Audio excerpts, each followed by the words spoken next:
Hello and welcome to Tug of Heart. Today we're at episode 7, Heartbeat, Artbeat, and we're beginning to look at this question of is your art faithful to your true nature? And coming from where we were last, really looking at inspiration and what comes next once you've crossed that threshold into actually becoming the creator. That's right. And this is, anybody listening should take this personally. We're not talking to artists here. We're all We are. We're creators. talking in the sense that we all are artists. And we'll get to the functionality of that. But specifically as moms, crazy in many directions, kind of artistic. Whether it's your cooking, your gardening, your job, building, taking apart can be an art. So many types of art. Let's try to close in on what we mean and who's doing it and how we're doing it and where do we go from there. That sounds great. For sure. We ended the last show talking about art being the life that comes next, in the sense that following creativity, you could almost say creativity is finding your medium, the way that you choose to capture what took a little stretch to capture because you couldn't do it in ordinary ways because you're sharing something extraordinary, actually. So for the purposes of this, I would say creativity becomes the medium and then art becomes what you do with that. Is that fair to say? I think so we're on that the same sounds page? good, yeah. Okay. And so making art in the way that you were talking about it is actually like this cooperation with divine or with the heart, believe it or not.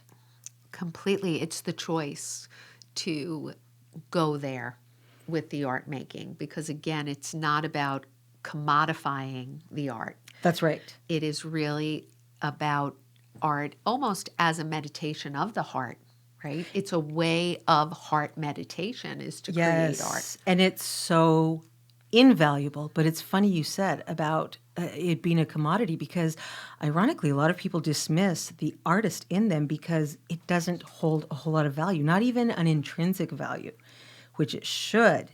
And it also holds a In this society, judgment of that's you're right. good or you're bad at it. Like, no, where you find your medium and you go with it and you allow it to take you into this rhythm that you were really getting at last time, Lori. The rhythm of creation is the river of the heart. It's getting pulled into the flow, and they actually have had studies on this about this nature of flow where artists lose time. And part of the nature of that creative I love process that. Yes. is you're so fully immersed, but it needs to be challenging. There is a little bit of a grit, a friction, something that you're pushing up against to really try to make this aliveness Marianne, happen. you said something to me this last week. Tell me what you said about friction. See, now I say things and I forget That's what I do. But I did say something along the lines. And what does friction cause? Right, it causes the flame, the The spark. flame, that which I spark love. we talk This is about. yes. It doesn't start without that. So there is a bit of fire in this process of creation, as well as the flow of it and the beat of it. But that keeping that fire generated just enough to keep you in movement. I'm going to corner you with this question because since I can remember, I'm always the so what, Yes. So what, Marianne? What difference would it really make if somebody is a master electrician? What difference does it make if today they're exercising art or not? Can you? I don't know the answer myself either, but why would it matter? Well, and I think It's the same. Would the end result be the same? This is what we're getting at. We're talking about art in the sake of aliveness. Oh, yes. Okay. Right? So if you're an electrician and you're in the art of being an electrician, then you are alive in your practice. You are alive in the care that you take. You're in flow. You're in the present moment. And ultimately, you are creating something that somehow touches someone else for the better. That's right. And that's the key. It's not for the greed of it or for the, the accolades. It's because someone is moved by the bread you just made. My daughter Emma, over the course of quarantine, has become this master baker. And I said to her, Emma, this is incredible, these sourdoughs and focaccias. And she's like, Mom, don't start thinking about me commodifying this. I was like, what? And she was right, because I was thinking she should open a bread bakery. Yes, right? yes. I'm like, oh, this is what we're trained to do. The value is go make $1 million off what you love. And then very likely that begins to kill what you love. I absolutely agree, because I think when we start to perform in a way that people saw value in, if I make a loaf of bread and somebody says it's delicious and they come back for bread, and so now I'm bound to the one thing without any room to stretch, to grow, I've really limited my creativity, Right. and my artistic ability, because I've now bound myself. We had said the word the other day, tethered. I'm now tethered to the dollar, and that's just not good. No, and you lose then your poetic license. That's right. Which is what this kind of creativity gives us, which is to go outside of what may be expected of us and be able to explore and make mistakes and fail, and all the time part of this process of staying alive, of feeling the aliveness. When you say aliveness, as an artist, I have to get comfortable saying that, because I don't call myself an artist. I am. You and I both are, as You're writers, as embodied crafters, artist. but I'm not. I would normally say, "Oh, no. I'm, a homemaker." But as an artist, I have to say, for me, how I would qualify the type of art I do, or what my hands have been on that I pass forward, is twofold. In the same way we were talking about the electrician and Emma, and in the first way is that whatever I give to somebody has a very special meaning, hopefully evoked something in them beyond emotion. Not happy, like yummy, yummy, yummy, but also, ah, Yes. they saw me. And the second win in that is it's transforming of myself at the same time. Absolutely. And that is what art does, isn't it? Transforms from within, and then it transforms our world. And it's why it's miraculous, right? The birth of a baby is miraculous, this creative force, because there is this transformation, whether it's big or small, that shifts the way that we look at something. All of a sudden, we're seeing it differently. And it does speak. To me, art speaks. And I came to see it as almost like art is an answer to a prayer. Yes. And when I was in college, I was a theater major, and I was in a director's production, right? There was a directing class, and it was a play by Brecht, who is like this sort of revolutionary type of playwright. The director wanted all the women in his scene to wear bikinis in the role. And I was like, I'm not wearing a bikini. I don't get it. It does not sit right with my heart. 70s, 80s Right. men mentality. Exactly. Just to interject. Go ahead. But Lori, I refused. So he's like, I am the director. This is what I'm asking you to do. I'm like, find another actress. Like, I'm not doing it. So he's like, you know what? What do you feel comfortable wearing then? I said, I'll wear shorts and a t-shirt, like if you want that kind of look, but I'm not. So he's like, okay. Meanwhile, the other women in the cast, they wore their bikinis on stage. So we do the scene, and the teacher, the class afterwards gives critiques, and they're like, what's with the girl in the shorts? Like, it doesn't fit your concept. Were you going for bikinis or shorts? Like, what is this? So the director completely kind of throws me under the bus and is just like, she refused. She wouldn't follow my direction. What do you do with an actress who won't? And so now the teacher of the chorus gets involved, the professor, and and now I am humiliated. I'm on stage and I'm feeling like, oh dear God, just get me out of here. Like, I don't want any part of theater. I can't be in this business. Praying and humiliated. So the professor says to me, what's your name? So I say my name, and I am like mortified. He's getting ready to see you. Right, exactly, Lori. So I say my I love name. that. Marianne Franzese, just really quietly. He's like, Marianne Franzese, you might be a director's nightmare, but Brecht, the author of this play, would have adored your spirit of revolution. Revolution. And rebellion. So it's and appropriate there. the in that courage instance. to stand up against a director who would not listen to you. An answered prayer.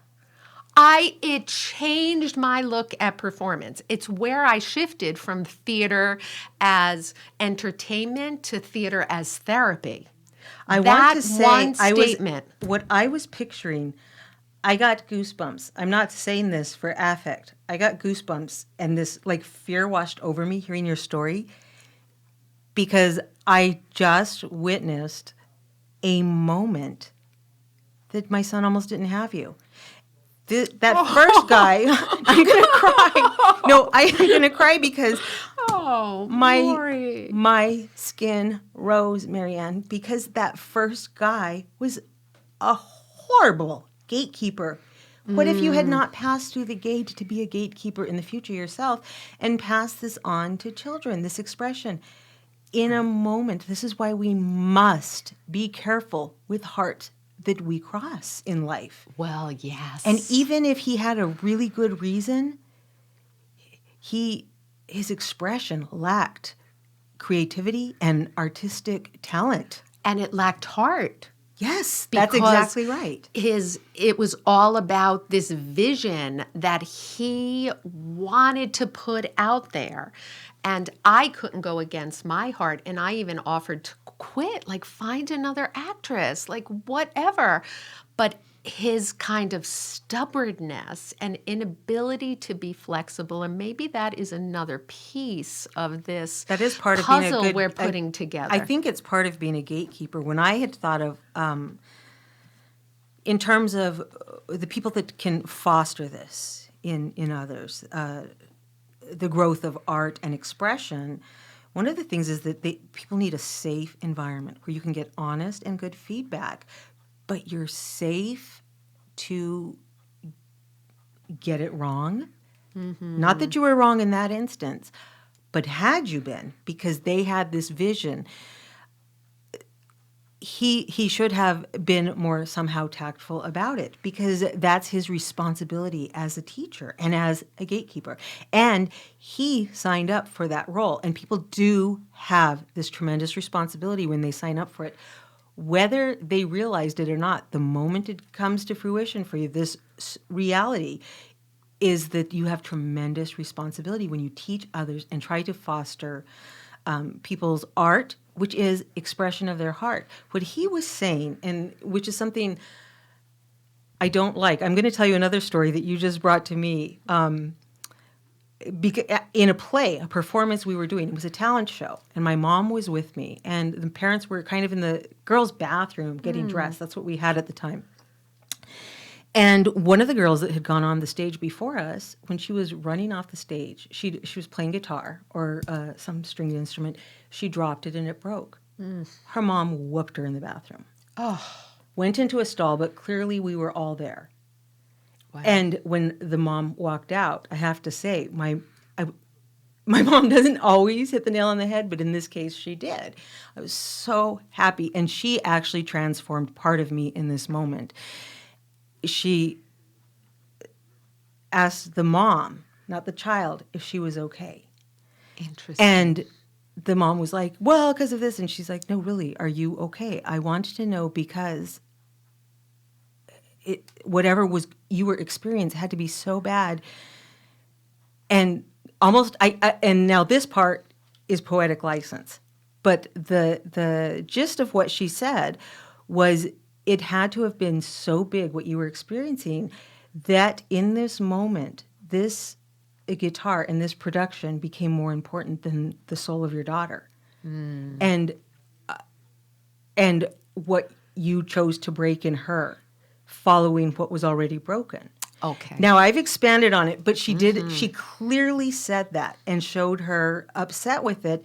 And the woman was. It was just this really awkward. Like none of it landed right then, but it changed something in me, Marianne.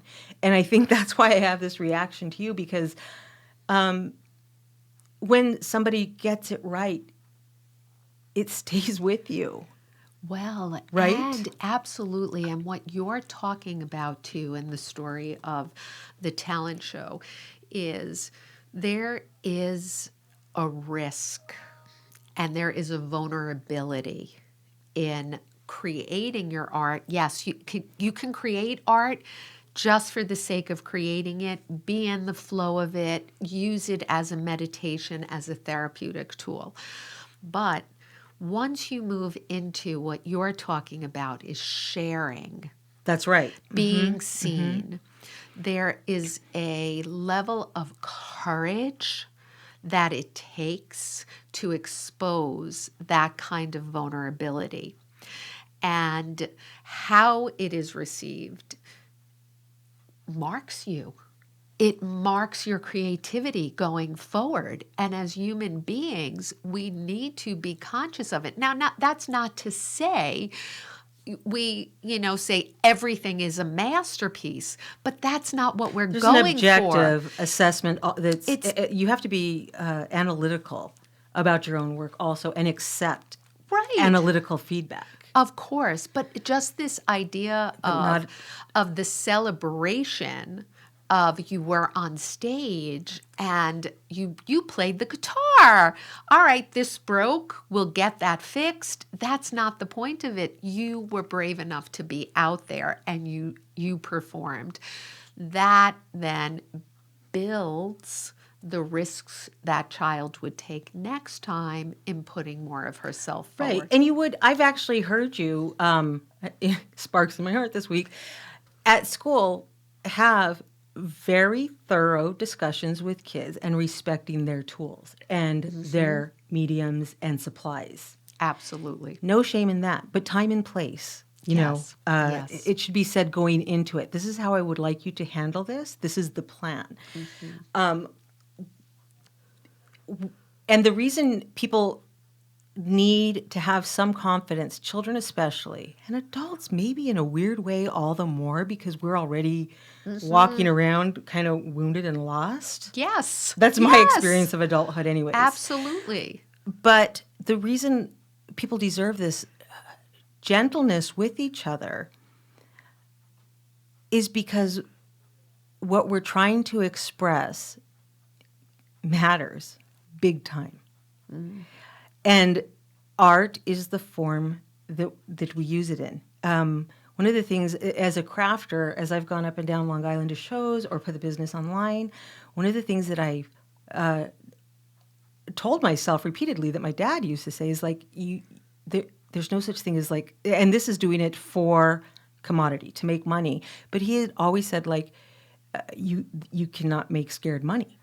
And what he was saying with that is that you can't, if that is truly what you say, this is now moved from art to livelihood, you can't have fear. But art should have equal importance as livelihood because expressing our heart is this new metaphysical idea we're trying to share, which is this is my livelihood. You guys want to see it. This is what's in my heart. Well, It's a and big deal. livelihood meaning like your aliveness. Yes, This is my sense this of is aliveness. my this is I'm showing you guys what animates me. This is that's called bearing your soul. Right. The animating force. And I want to go back to what you said of this idea of that we are lost. And many times we move through the process of feeling lost and feeling found. But one of the ways to return to true nature, right? That's what we're talking about today, the true nature of our hearts is through this process of creating, of somehow expressing yourself through art, and then even sharing, because even in the story I told, I was first named by the student director and his classmates just, a fool, someone who was defiant. But then by the professor, I was named as a revolutionary and a rebel heart. That rebel heart was such an accurate naming. Yes. And my heart knew it. It went, oh, I think I am. Like, so it helps us to know a part of ourselves that we may never know otherwise. I want to add that I guess what I could call like creative sorts of people. When I try to encourage it, and I think I do a fairly decent job with children. You do an amazing job, Lori. I absolutely want them to be comfortable Completely. tapping into that creative thing. And one of the things that I try to share with them is exactly what you experienced, which is one of the hardest lessons to get across. What you're doing is important enough to feel uncomfortable temporarily. Yes. And that you can also get used to it through repetition. Mm-hmm. And having said that, it's kind of the cost of art to endure feeling like that. But if you back up the creativity that leads to art, when I try to express to children, and this is really an abstract idea, it's hard to convey, how you can get in the habit of being creative. How do I get good at being creative? Mm-hmm. Some people are just creative, right? Mm-hmm. No, I say no. And what I say is part of being creative for me, and I am creative, is being comfortable with the awkwardness in the interim, if that makes sense. Well, it's the chaos and or like you squirming with your face hot, but it's getting a comfort with that. And then what do I do with this? And that's how you get that. I always talk about creativity like building that like wobbling tower and adding the block, even though your apprehension increases, but having the courage to do that. And that's ultimately what we saw in you. And thank you. No. From my kids and me. Truly. And thanks Robert Landy, who is the professor who gave me that. I like forever he had a place in my heart. He still does. This is what, 50 years ago? I was 18 years old. Like I was a kid. So how those experiences, even this kind of what you were talking about earlier of the encounter, right? The sharing of the art, it is this interconnectedness. That's right. That we have as human beings, where we have this opportunity to, if we can get out of our own heads, to actually tune in and see someone else's soul. That's right. To me, art creation. is successful and creativity is successful, whatever form your art is, when you have either changed the way you see something or you, in creativity, you were able to see something new, and then you could express it where somebody else also saw it. And that's the exchange and kind of the... Oh, it's like a ripple, like it yes, kind of it keeps is. Yeah, moving. exactly. Because we had said that, and this is where whimsy comes in. One of the things I texted you this week was to consider like the highest form of art. And I said, hey, now that I'm into this whimsy thing, whimsy's kind of like art, Marianne, in that the highest form of it, when it works, you know it's working. We can't always identify why, but we still know because it takes you on this journey that leads to an encounter. And that's creating art. Now, you know a good measure of whether you were successful as an artist, whether it was your dinner, your garden, your directing traffic, as we said, is that you were able to pass it forward and somebody was able to see or feel some of, and the more that you're able to convey, the more successful you were. But some of that encounter, you're able to pass it on so that they also feel they've experienced an encounter, a journey, an encounter. And so there it goes to this aliveness. And it's interesting because this professor that I was talking about, Robert Landy, P.S., so many years later, his daughter became our art teacher at Spark when we first opened Georgie. Oh, and she was an artist just out of college. And he called me and he said, Marianne, do you think she can come and just experiment? And I was like, absolutely. Amazing art teacher. But one of the things that she would say about teaching the kids to respond to art, she would use the word moved. And she would say, a piece of art that moves you is where you need to stay with it. Because if it's moving you, it's speaking to something in you that wants to be expressed. And I think that's just what you were saying. If that happens, if there is this movement inside of you and you stay with it and follow it, it then becomes your inspiration. And the other thing that she would talk about was the mark making. That art becomes a way for us to make a mark on where our soul is currently. Yes. And to me, that takes me to, what you were also saying about as adults, we're lost, we're wounded, we're marked. We are marked as human beings by the ways that we have failed and life has failed us. And to take that mark, just like you take the old scraps from Spark and make it into art, then somehow makes it worthwhile because it allows for this very human connection, which all human beings suffer. All human beings are marked in one way or another. And that then becomes this process towards peace and love and I see you reconciliation. and you see me. Yes. Just to bring you the journal, I first said, I see you like to write. I see you also... I have a million colors. You also like recycling. So I brought it to you, which is, you, as it turns out, you're a good audience. But the return I got was you're like, I see what you did here. Oh my God. I love it. Wonderful. I get it. Yes, we're done by notebooks for a while. Yeah. And the only thing I want to add, which we can maybe, if we can find a way to kind of naturally go into it, actually we probably will for our next show, is that it's not all this woo above and airy thing that we're talking about, but in a very practical way. The biggest function, I think, in life is the function of expressing ourselves. But aside from that, it's how we do it in the mundane, like you say. You have me saying mundane for everything now. But the mundane can be artistic. And so for next time, I would like to expand maybe, if it's okay with you, we'll decide and officiate it.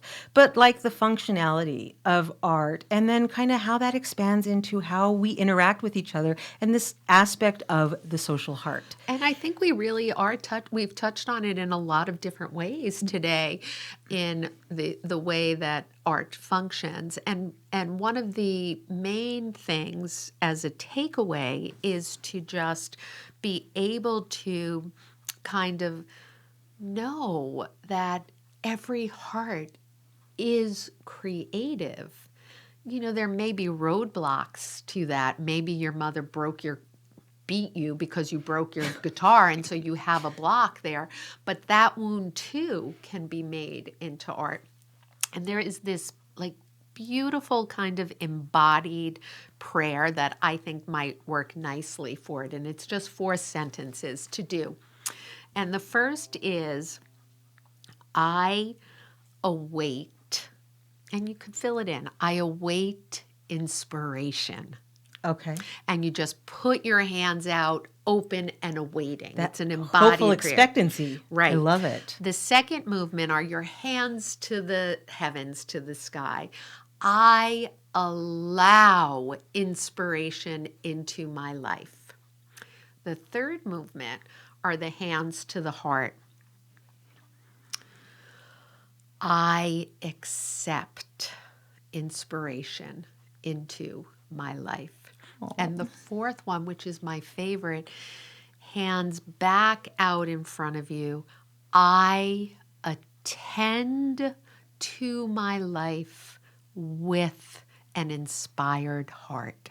Oh, Marianne, I That love it. process, grounding it, standing it, takes on a momentum, takes on a beat and a rhythm, and will lead you to the old journal that has the poem, or will lead you to the materials or the tools or the insight that can get you started.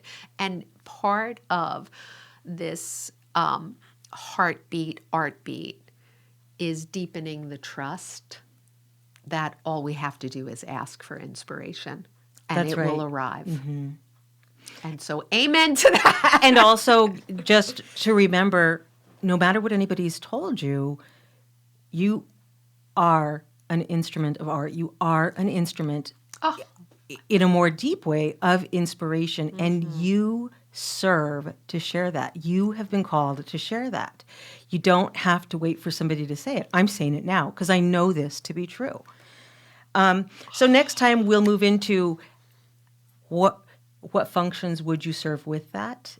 And, you know, I mean, these shows are taking a life of their own, and I guess we're basically, however we end is how we continue. Yes, just true. like today with the prayer, I like to kind of picture that, like, and so the circle continues, and so it begins. Yes, yes. At the same time. And right, yes, it is. Remember, you can hit like and share, and also Strong Island Radio on Beautiful. Facebook. You can like that. They also have a website. Thank you guys so much. Listen to your heart. yeah. Make art. For sure. Be gentle with each other and love. Absolutely. Be Farewell. well.